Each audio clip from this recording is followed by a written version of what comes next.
Hi everybody, welcome to today's webinar. It's great to have you here for the fifth instalment in our BOPTest series.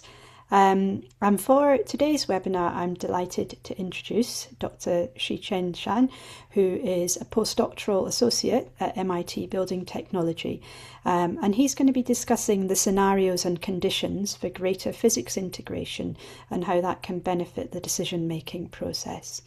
After that, we'll have a second presentation from Yunqin Liu, a doctoral researcher in the Department of Civil and Environmental Engineering at Hong Kong University of Science and Technology. And he's going to be presenting an end-to-end smart predict then optimize framework that embeds the optimization problem directly into the training of the forecasting model. And I'm also joined today by my co-host and the Associate Director of the Great Smart Cities Institute at Hong Kong University of Science and Technology, Walter Zhang, who will be chairing the questions and answers. So in a minute, I'm going to invite Sicheng to share his screen and start his presentation. But just to let you know how this session is going to run first, we'll do both presentations, and you can use the Q&A box at the bottom of your screen to put any questions that you have for either of our presenters. And then once we've had the second presentation, we will take questions and put them to our speakers. So without further ado, I'd like to hand over to Sicheng. Would you like to share your screen and give us your presentation, please?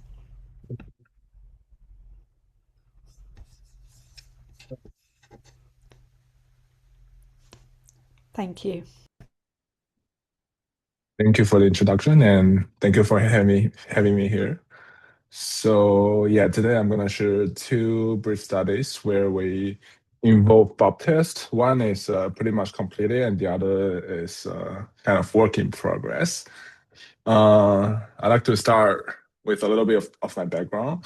So skipping the details, my background lies in the intersection of architecture engineering and computational science.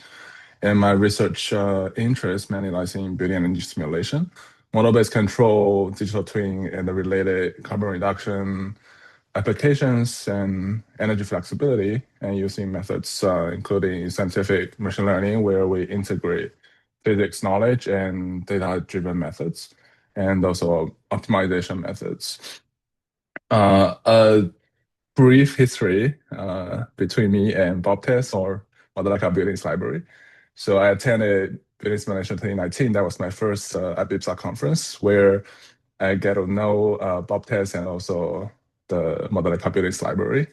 And then in my PhD, a major part is to use simple and also complex test beds in Modelica to investigate the data requirements of model predict control. And during the journey, Dr. Day from LBNL gave a lot of help, so I really appreciate it. And then we also use Modelica building as Modelica models as simulators to train RL methods for occupant-centric control in Singapore. So that's done by one of my lab mates. And then lately, I've been using the well-developed BOPTest as the testbed for control and prediction of different models. So the first study I'd like to share is regarding the occupant-centric control in campus buildings. And in that study, we didn't really use MPC for field implementation, but we used BOPTest to validate the control of the simplified methods versus the MPC, real-time optimization. To start with a brief background, so in a lot of campus buildings, we are wasting significant energy by conditioning rooms when people are not there. So here is some exemplar data from MIT campus. The bar chart shows that out of the 80 over hours of operating hours in a week, these classrooms only have around a fourth of the hours that have scheduled classes. And then for over 60 offices in this building, the maximum number of occupy offices in a week is less than a half. So there's a lot of unnecessary conditioning to be avoided. And we did some pilot tests using MPC, which is quite well established. So we have this predict model to predict the thermal response of different rooms, and then have the optimization methods to determine the set points in the coming time step or horizons to save energy. So that leads to around 30% of the energy savings, which seems great. But if we think about the scaling problem, the implementation for this type of real-time optimization methods is basically we have the algorithm running on our own desktop and then talk to the building management system through an API. So in our case, it's a Schneider BDP API. And it might work for one building or some number of rooms, but if we want to scale up, then the computational cost will get larger. And it's not just the cost, but also the need to maintain the server. And then there's also the API cost where we facilitate the data exchange between the solver and the building management system. And also in many old buildings, we probably don't have the required supporting infrastructure for this type of real-time optimization. And in some cases, we don't have sufficient historical data to train the model. So we need to wait for quite a while to collect enough data to train the model and then to implement control. So the question here is, do we need MPC to save energy? Is it possible to achieve similar performance using a simplified method?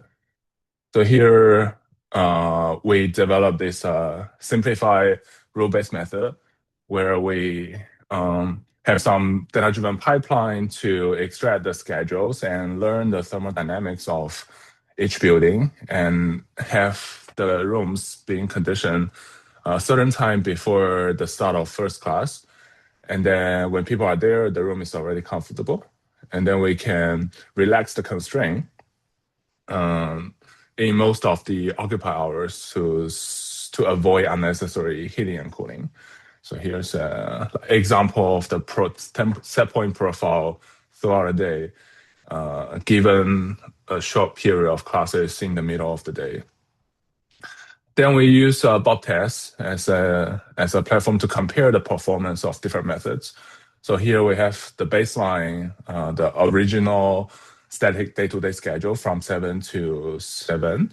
And then we have the schedule-based method where it's the simplified rule-based, which can be integrated with the building management system. And then we have the MPC, which optimize the set points in real time. And it turns out the performance of the schedule-based method and the model-based model predictive control are pretty much the same.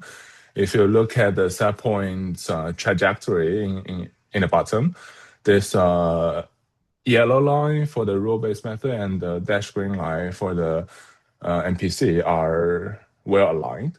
And you might notice that there's some fluctuation in the MPC trajectory, which is caused by the stability of the solver. So that also leads to a little amount of sacrificing performance. So yeah, with the simplified methods, we were able to apply the occupant-centric control in a lot of buildings on MIT campus by integrating schedule and historical data from the building management system and mechanical drawings to understand how the systems works.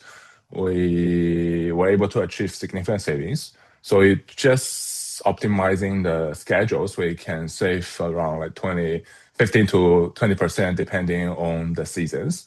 And what's noticeable here is that the ventilation, which causes the preheating and pre-cooling energy, accounts for a large percentage of the total energy consumption in these buildings.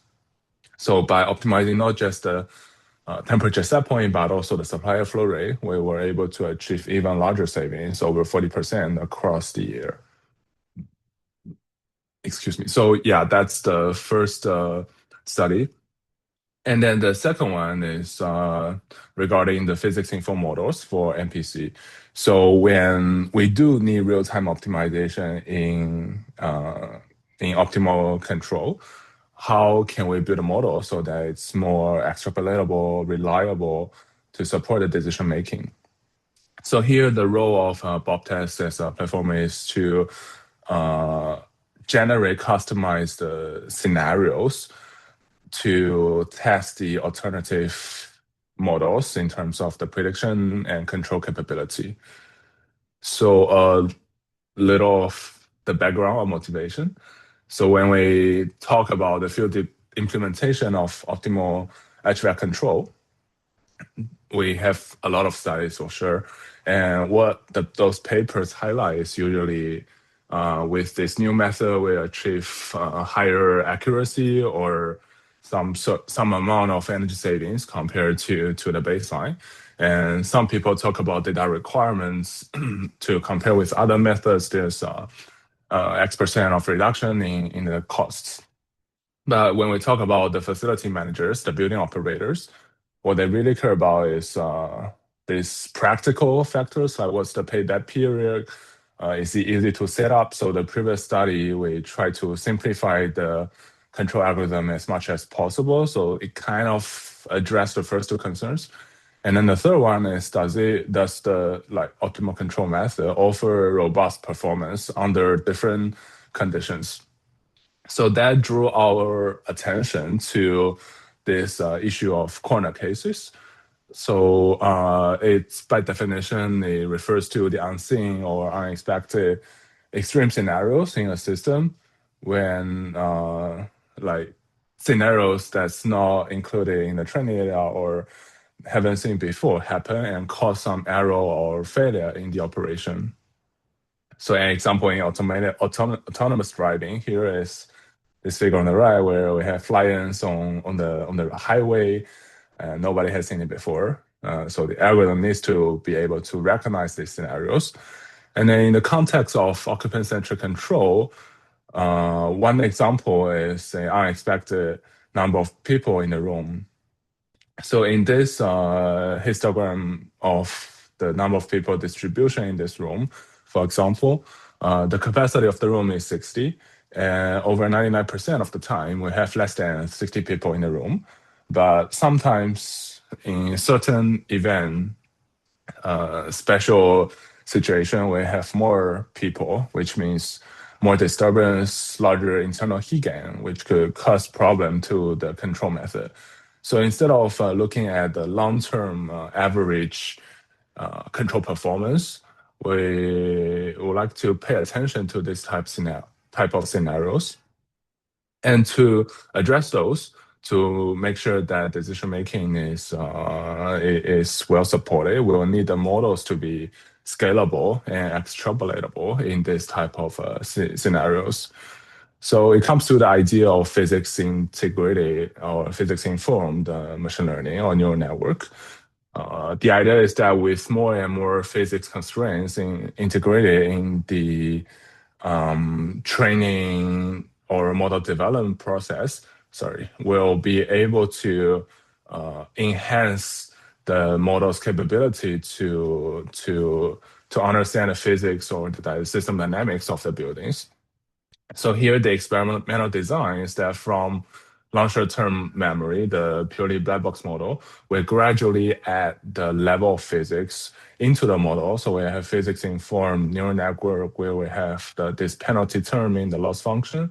And then we have this physics-consistent neural network where we modify the neural network architecture to embed some physics relationship. And then we have the RC model, which is famous gray box models typically used in MPC. And the question is, what's the proper level of physics integration? And to evaluate the model's capability, here we use actual data from our buildings to define several scenarios. One is a normal operation scenario from like 2023 winter. So the training data and the testing data are basically in the same distribution. And then in the second testing scenario that are from 2024 winter, we have the occupant-centric control from the previous schedule-based logic. And we can see here at the bottom, the distribution of the data set becomes completely different to the training data. And in terms of corner case, here on the upper right is an example where we have over 90 people around known in the classroom and cause the room temperature to exceed the cooling set point. So that's when the cooling system were incapable of compensate for the internal heat gain and cause discomfort.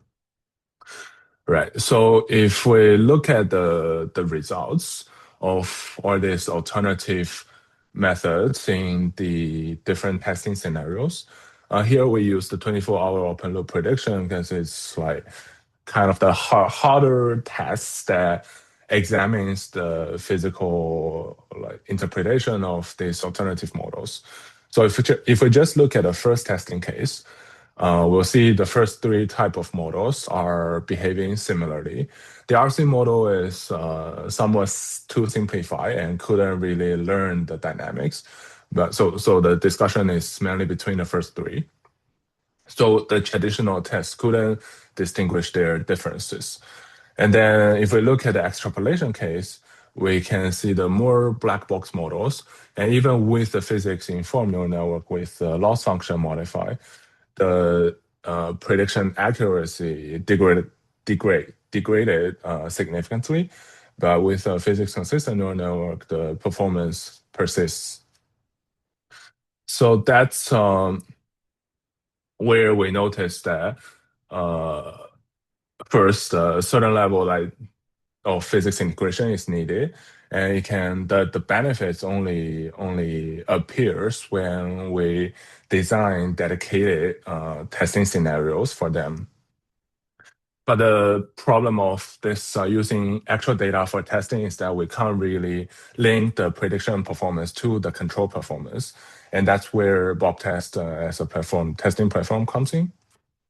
So here using BOPTest, which again started from the simplest best test emulator, we can generate different scenarios in a similar way. So we have the normal operation for the standard training and testing, and then we have the schedule occupant centric control to generate like different distribution of data for testing. And by using that data set to evaluate model, we have the extrapolation capability of the models. And then the model can be applied back to the emulator to evaluate the control performance, which gives the like the final control performance that can be linked to the corresponding extrapolation capability. So I tried to have some quantitative results here, but due to the time constraints, the experiment is still ongoing. And so far, there's some insights that could be shared from this experiment. One is that after integrating the physics into the data-driven models, the models are typically harder to train. So, for example, the RC models where we usually want to have some system excitation signal to generate that dedicated data set.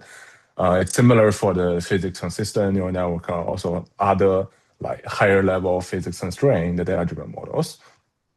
So for BOPTest, where the controller is kind of ideal, that and the set point and the temperature are always around the set points, very stable. Then the embedded physics related information is sometimes not sufficient to train the models, and then we need to design like special data sets to train the model. So the argument here is that by using physics integration neural network, one of the claimed benefits is that the training data requirements can be reduced, and that's usually referring to the length of the data set. But if we think about the informativeness of the data, sometimes I think more physical models may require more physical data. So that argument is probably not the only perspective in this problem. And then when it comes to the relationship between the extrapolation capability and the control performance, the benefits of extrapolation or like robustness is only beneficial in tasks with long enough horizons. So if we want to investigate like energy flexibility or demand response applications, then we want the models to be more physical, more representative. But it's like occupant-centric control in a more reactive way, then the supervisory control itself, by checking the set points, can address most of the challenges. So yeah, that's where I am now in this study, and hopefully I can share more quantitative results not too long later. And that's all. And I'm happy to take questions later. Thank you. Thank you very much, Sicheng. That was fascinating.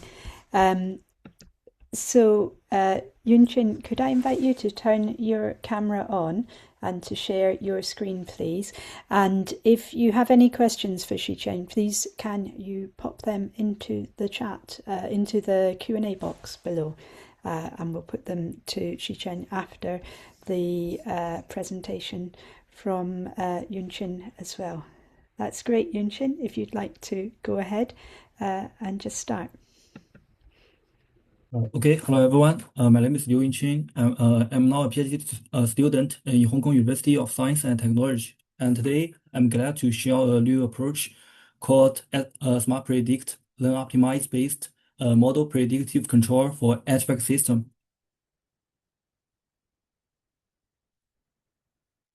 And I'll introduce from these four aspects. Firstly, let's see the workflow of conventional MPC. As we can see, the conventional MPC is a standard two-stage process. Firstly, we need to train a predictive model to predict some uncertain variables. Maybe we are interested, for example, indoor temperature. And by minimizing these prediction errors, maybe some norm-based loss function, for example, mean square error (MSE), to update this prediction model, and then we can use this predictive value to build our optimization problems, and this forecast can serve as the input for this downstream optimization module to determine optimal decisions. Now, conventional MPC has been used in so many areas, but the challenge is there is misalignment between the prediction accuracy and the decision quality. In other words, the higher prediction accuracy of this prediction model cannot guarantee better control performance. So, in order to solve these problems, some people proposed this SPO-based MPC, Smart Predict, then-Optimise based MPC. As you can see from this figure, this approach integrates this prediction model and this optimization process within a unified deep learning architecture, and directly trains this predictive model with respect to a text-specific decision loss. And this approach aims to trade off the predictive model's accuracy in prediction stage in exchange for near optimal decision. But this approach, the biggest challenge of this approach is to how to make these optimization layers differentiable. And here is the detailed architecture and computational graph of this end-to-end SPO-based MPC framework. As we can see, in forward pass, we need to get some data from dataset, and to build our prediction model, can be RC model or data-driven model. And based on this prediction layer, we can get the forecast Y.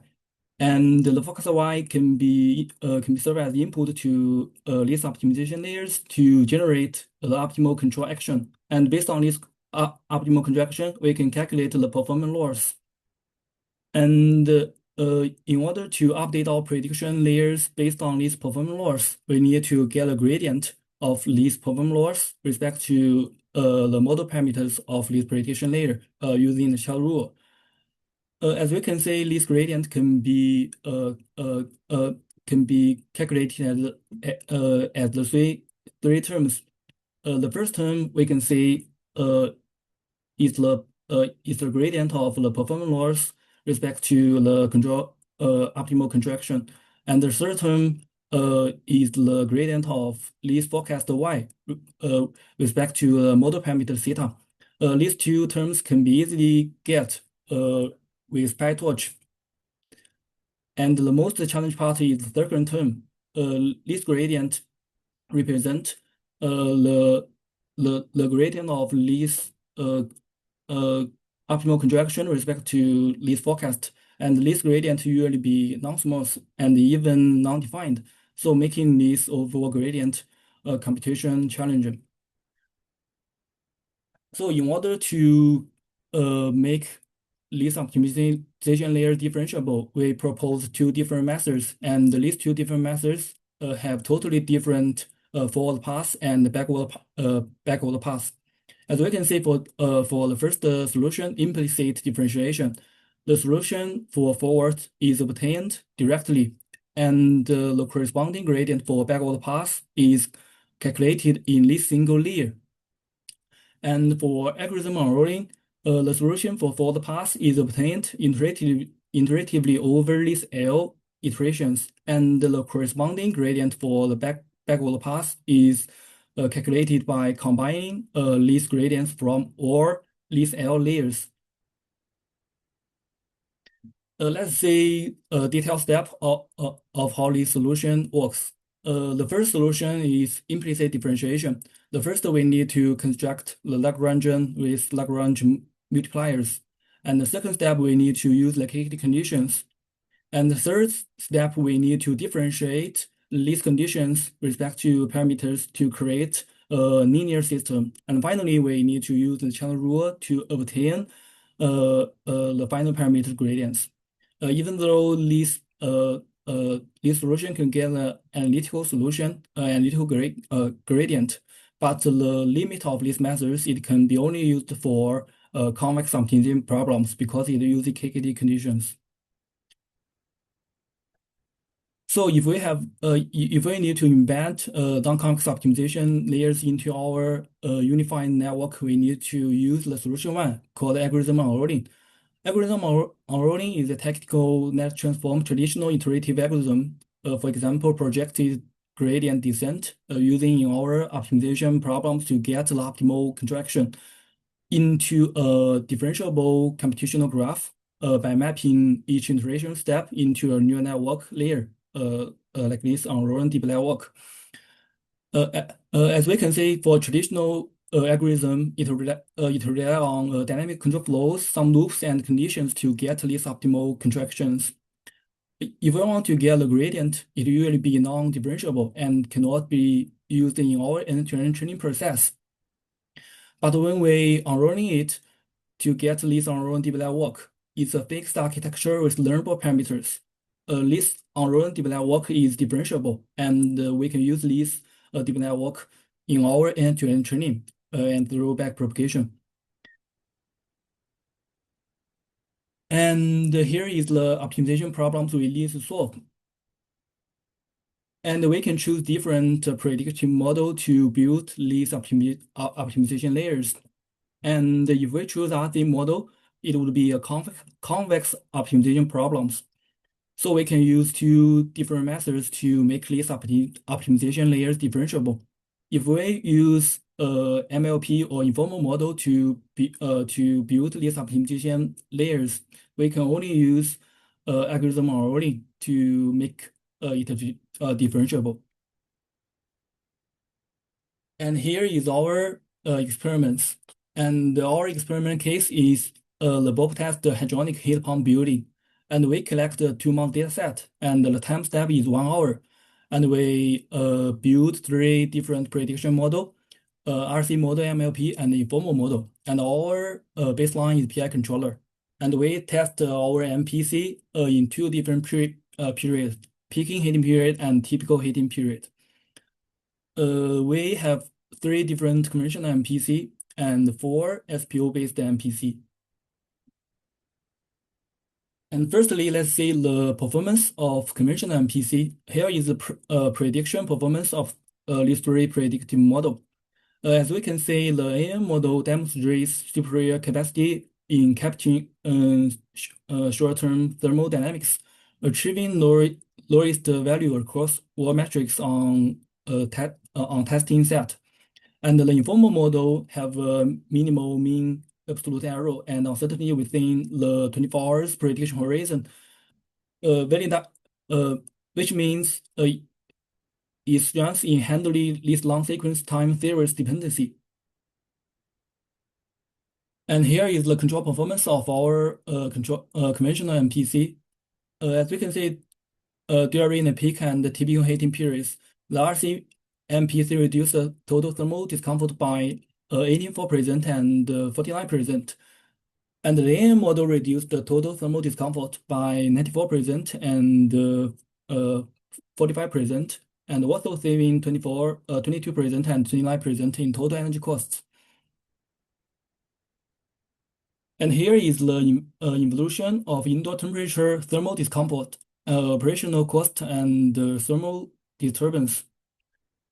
As we can see, compared to PI controller, all MPC strategies not only maintain temperatures within a comfortable zone, but also dynamically adjusted to electrical presetting. And here is the parallel frontier of these three different conventional MPC. We can see the AMPC demonstrates the most favorable parallel frontier because it's close to the original point. And the frontier of the informal MPC is positioned first from the origin, which means its superior long-term forecasting accuracy does not yield a better control performance under these standard MSE loss training objectives. And this is why we want to explore SPO-based MPC. And here is the results of SPO-based MPC. Here is the one-step prediction performance of these 4 SPO-based MPC. One SPO-based model yields lower prediction accuracy compared to MSE-based training. And also, here is the multi-step prediction performance.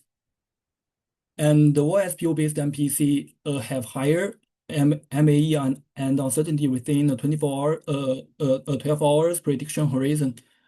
And SPO-based training does not aim to minimize prediction error because it wants to have a better downstream control performance rather than traditional forecasting accuracy. So it have a higher MAE. And here is the comparison of the control performance between SPO-based MPC and conventional MPC.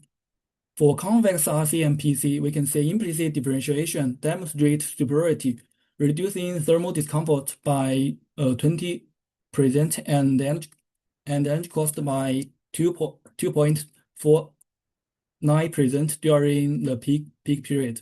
For non-convex MPC, the SPO-based informal MPC achieved the highest relative reduction in thermal discomfort of 34% and lowering energy cost by 3.76% during the peaking period.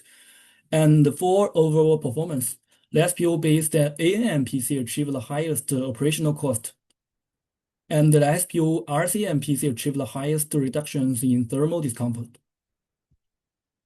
And also we have the parallel frontier of comparison for SPO-based MPC and conventional MPC. The blue line is SPO-based MPC, and the red line is the parallel frontier of the conventional MPC. As we can see, the SPO-based frontier are closer to the ideal region, so it have a superior trade-off between energy cost and thermal discomfort. And also we can see from this figure, the RC MPC, the frontier for implicit differentiation have better performance compared with the algorithm already, which means the unrolling approach may limit the potential gain in convex optimization landscapes. In summary, for this, we proposed an end-to-end smart predict then-Optimise framework for HVAC system. And here are some key findings. For convex RC MPC performance, implicit differentiation provides superior to algorithm unrolling. And for non-convex model performance, the SPO-based informal MPC yield the most relative improvements. For overall performance, the SPO-based MPC achieved the highest economic efficiency with operational cost. And the SPO-based RC-MPC set the benchmark for occupant certifications. That's all. Thank you.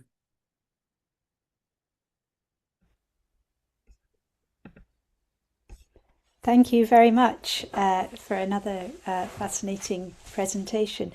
Sicheng, can I invite you to put your camera back on? And anyone in the audience, if you would like to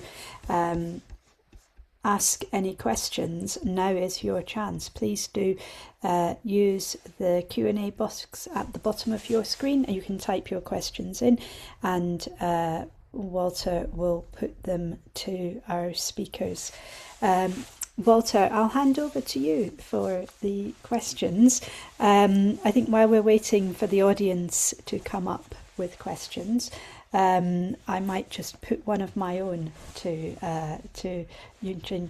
I'm just wondering, could you I'm very impressed with the improvements in thermal comfort and the energy savings that are being achieved at the same time, which is really very impressive that you're not trading off completely one of those against the other.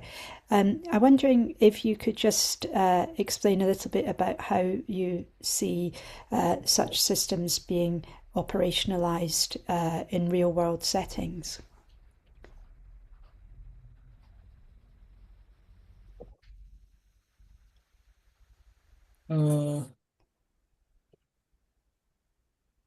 Actually, now my experiments are based on the simulation platform BOPTest. So for the real world application, I think it may achieve a good performance. And do you have any plans to test it in a real world application in future? Because as you can see from this framework, even though we use the SPO-based MPC, but the overall workflow is if we want to use this SPO-based MPC in our real life, the process is the same as the conventional MPC, because we just because this SPO-based approach just trains just update the parameters of this prediction model. We don't change the application process of the SPO in our real life. Fantastic, thank you. Walter, do you have any questions for Sicheng or Yunqin? Sure. Thank you. First of all, thank you, Pamela, for sharing this session, and thank you, James and Yunqin, for these two very good presentations. I do have some questions. The first question goes to James. I'm kind of confused by one of your conclusion, which is physical models require more data to train, more physical data to train. This is a little bit counterintuitive to me, because when we integrate some physical law into the data-driven model, actually we reduce the space we search to identify our model, right? So theoretically, the model has better generalizability, and it can be trained with fewer data. So what leads to your conclusion that physical models require more physical data, and what exactly do you mean by physical data? Yeah, thank you. That's actually one question that I would like to discuss. It's not really a conclusion. I guess the work is still in progress, and that's like one of my observation. I'm trying to come up with some more systematic theory to support that. But you are right about like how with more physical constraint we are like searching in a smaller space when training the model. So my view in that is given the same inputs and outputs, then the length of like the durations of the training, the amount of training data needed to train a model can be reduced. But in real world scenario, in many cases, for example, we don't have the measured heating cooling power. We can only estimate them using some measurements like valve position or supplier flow rate, those type of like indicators. So it's not so the data itself is not representing the physical variable. So there's this one extra step of inferencing when training the model. And also in terms of the amount of information embedded in the data set. So if we have a training data that's from normal operation, so like constant set points throughout a long period, and then the range of the temperatures covered by the training data becomes relatively small. And if it's a emulator-based synthetic data set, then it's even more restricted where there's no fluctuation in the system response. So the information embedded, like the physical information, I'm not sure if that's like the exact right word to describe it, but like yeah, but the amount of information in the data set is not as abundant as more excited data set. So in those scenarios, more physical, because you want when you integrate physics constraints, you want the model to learn the physics response. So in an extreme example, sometimes the RC model simplify into like state space model, they will need like system excitation, some dedicated signal to generate dedicated data set. If you just give it a normal data, it might not be able to fit the data well. And sometimes like if it's too constrained, it might just predict the average. I mean, that's one example I noticed in the experiments. So when the data set itself is not sufficient, the prediction becomes worse than black box models, because black box models they just they just feed the data disregarding what's the meaning of it. So yeah, hopefully I can have more robust theory soon, but that's kind of where I'm going towards. Thank you, James, and I look forward to your future research on this perspective. And my second question goes to Yunqin. So basically, in James' presentation, I totally agree with one of his points. Basically, for researcher, we care about energy saving rate, we care about discomfort reduction rate. But for let's say for the practitioner, for the building operator, actually they care more about how robust your algorithm is, how generalizability your algorithm is, and how easy or how difficult it is to deploy your algorithm in real buildings, as Pamela just asked. So my question for you is, for example, do you think, let's say, like the 10% energy saving as you simulated, actually less than 10% in some cases, do you think this is a significant energy saving that can persuade the practitioner or building operator to implement your complicated algorithm in real buildings? And what is a major challenge that prevent people use your algorithm? I mean, you can test it in BOPTest, but how challenging it is to be really deployed in real buildings, and what's the challenge it comes from?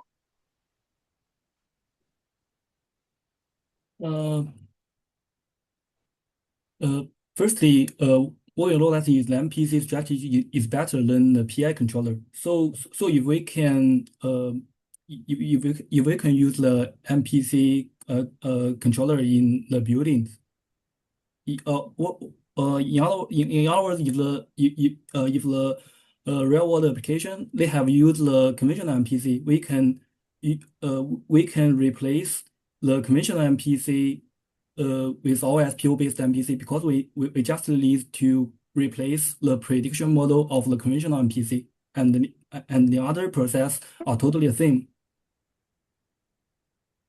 So basically, your conclusion is the difficulty of deploying SPO is exactly the same as deploying conventional MPC.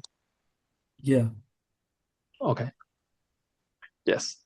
Yeah. So that's basically my questions. Any questions or comments from the audience? None at the moment. If we have time, I have one Yeah, please go ahead. technical question. So for the like RC model, RC MPC or other alternatives, what was the control variable that was sent to the emulator? So I guess the models, the inputs and outputs of the model are probably like you give it heating and cooling power, and then it give you temperature response, right? And then the control variable of the emulator is probably set point. So I guess there's a step. Is there a step of conversion here? Or you just feed the heating and cooling power to the emulator? The contraction is the frequency of the compressor. Oh, okay. Yeah, it's a variable between 0 to 1. Okay. Okay. But this model is very simplified. This model is, I think, oversimplified about the thermodynamics of the compressor and air conditioner. So first of all, the compressor, the cooling output and power consumption is a kind of a linear function of the compressor speed, which ignore, for example, like the outdoor temperature, indoor temperature. So it's a very simplified model in BOPTest. In this case, yeah. Yeah, because the reason I ask is that in practice, we usually can't just give a compressor speed or some heating cooling power. We are usually like sending set points. So I was wondering like if now in simulation the control variable is compressor speed, then in practice, how is it gonna convert it into the set point?